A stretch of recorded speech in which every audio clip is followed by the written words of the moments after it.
After years of cramped apartment life, signing the deed to my new home in Willow Grove felt like stepping into a dream. The neighborhood was a vision of perfection.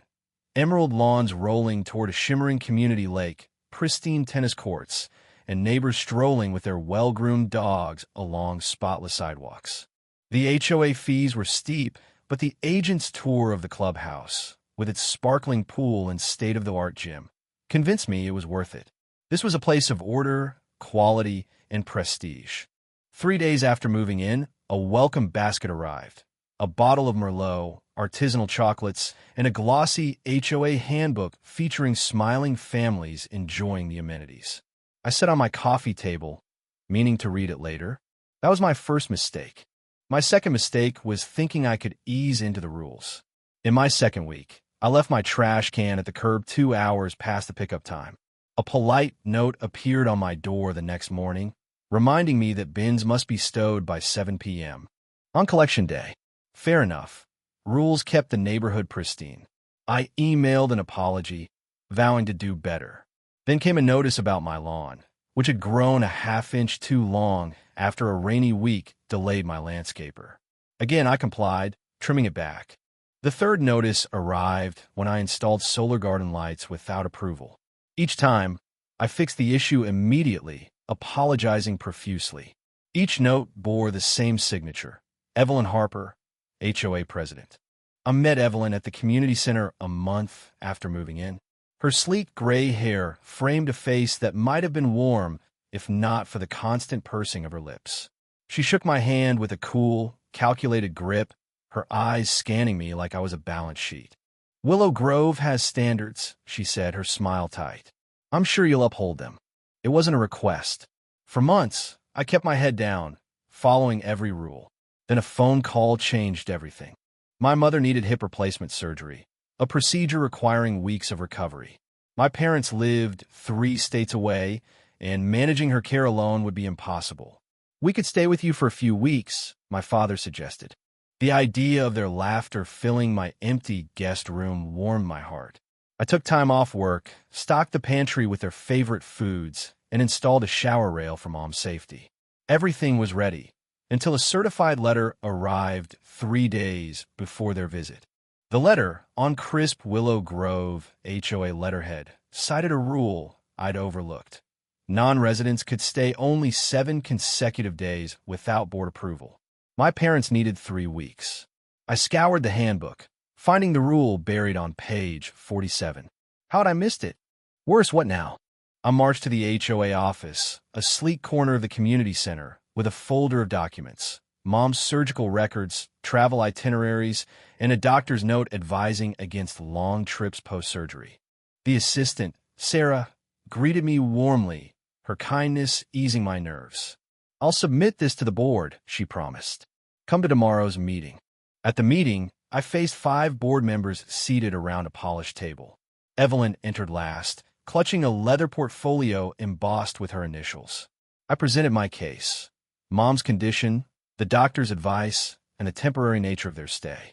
A few members nodded, and Mr. Torres asked thoughtful questions about Mom's mobility. But Evelyn cut in, her voice icy. Section 17.3 requires medical hardship requests 30 days in advance, verified by an approved physician. "Your request is late," I protested.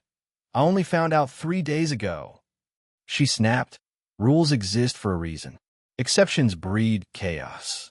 Mr. Torres suggested leniency, but Evelyn's glare silenced him. The vote was unanimous. Request denied. Desperate, I approached Evelyn after the meeting. "My parents are already traveling. A hotel for 3 weeks would bankrupt me." She didn't look up from her papers. "You should have considered that before buying into a regulated community." My emails offering compromises, fees, community service, were met with curt rejections. Sarah called me secretly, whispering, "Evelyn's ordered security to log any overnight guest vehicles. She'll fine you daily." Defeated, I booked a hotel 15 minutes away, its sterile rooms a far cry from the cozy guest suite I'd prepared. At the airport, I hugged my parents, guilt heavy in my chest. Mom leaned on her walker, looking frail. Dad sensed my strain. "What's wrong?" he asked. In the car, I spilled everything. The HOA's rules, the denied requests, the looming fines. Mom patted my hand. "We'll manage." Dad stayed quiet, asking only about the HOA structure. At the hotel, I winced at the nightly rate. "Show me the HOA documents," Dad said. I brought them the next day, along with breakfast. He studied them for hours, his silence intense. Then I remembered. My father, James Carter, was a semi-retired county judge with 30 years of experience in property law. "This HOA's overstepping," he said, removing his glasses. "Their notice requirements violate state accommodation laws. Their selective enforcement suggests discrimination, and these guest rules exceed their legal authority." He pointed to outdated bylaws and privacy violations. Hope sparked in me. "Can they be stopped?" He nodded, resolute. "This isn't just about us. It's about power abuse."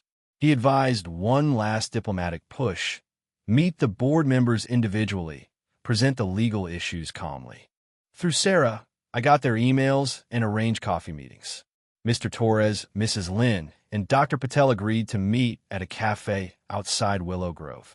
They admitted Evelyn's authoritarian style intimidated them. I shared the legal risks, potential county oversight, liability for rights violations. They warmed to the idea of an emergency session to revisit my request.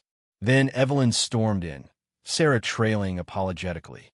"This is an unauthorized meeting," Evelyn barked, citing procedural violations. She threatened $500 fines and liens. "You can't leave my property for coffee," I shot back. "Watch me," she hissed, snapping photos as evidence. That afternoon, I brought my parents to see my house. Mom's eyes teared up at the unused guest room. "This is absurd," she said, trembling. As we left, Evelyn watched from across the street, phone raised. Mom's breathing grew ragged. She clutched her chest and collapsed. "Call an ambulance," Dad shouted. As sirens wailed, I saw Evelyn still filming, unmoved by the crisis. In that moment, my fear hardened into resolve. Mom's stress-induced heart symptoms required hospital monitoring. Dad turned the waiting room into a legal war room, drafting arguments and calling colleagues. "This HOA's authority is delegated, not absolute," he explained. "Abuse that, and the county can intervene." He compiled a damning case. Bylaws violating state law, selective enforcement, HIPAA breaches. On the fourth day, he called Judge Laura Bennett, his old colleague. "This HOA's practices are systemic," he told her. "It's not just one rule, it's a pattern." Judge Bennett issued letters to the board, suspending guest policy enforcement and scheduling an emergency hearing. Sarah reported Evelyn's defiance. She dismissed the letter, citing her brother-in-law's connections, and ordered continued violation logs. Every word she spoke, Sarah noted, became evidence. The courthouse loomed grandly on hearing day. Judge Bennett, a 30-year veteran, presided with steely precision. Residents testified, a widow fined for hosting grandkids during a funeral, a veteran penalized while deployed, a family threatened for housing their cancer-stricken son. Documents showed Evelyn's allies got warnings while others faced instant fines. Evelyn took the stand, claiming her 17 years of service protected property values. Judge Bennett cut her off. "Did you defy my order to suspend enforcement?" Evelyn faltered. The letter seemed unofficial. Bennett's voice sharpened. "It bore my signature and this court's seal." "Did you disregard it?" Financial records revealed inconsistent fines. Minutes showed unapproved decisions. Sarah's testimony, Evelyn's email calling judges busybodies, sealed her fate. By afternoon, Bennett ruled. All board action suspended, a county oversight committee appointed, guest restrictions lifted, and fines refunded. Evelyn resigned, citing health issues, and repaid undocumented expenses. The oversight committee rewrote bylaws, prioritizing transparency and community over punishment. Mr. Torres became president, Mrs. Lynn, treasurer, Sarah, communications director. Willow Grove bloomed with potlucks and playdates, fear replaced by camaraderie. Judge Bennett's reforms spread countywide. curbing HOA abuses everywhere. My parents finally settled into my guest room. Mom arranged her toiletries. Dad unpacked their bags.